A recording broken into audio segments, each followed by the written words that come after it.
Our universe is governed by the laws of physics, and we've traveled to the edge of our solar system by understanding and applying these laws. I believe that a similar set of universal laws exists called the laws of creative capital, and if we understand and apply them, we can solve most socio-economic problems plaguing third world populations.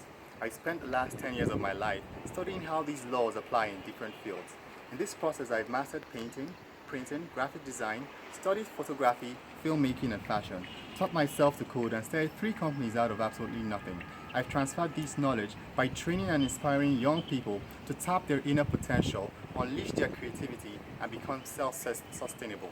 I've helped some of the world's biggest brands activate their product lines in my country, but I've also provided creative advisory for local SMEs and startups.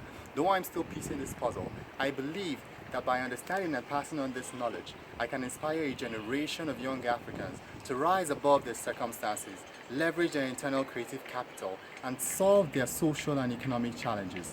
I am Buchi Anora. I am a creative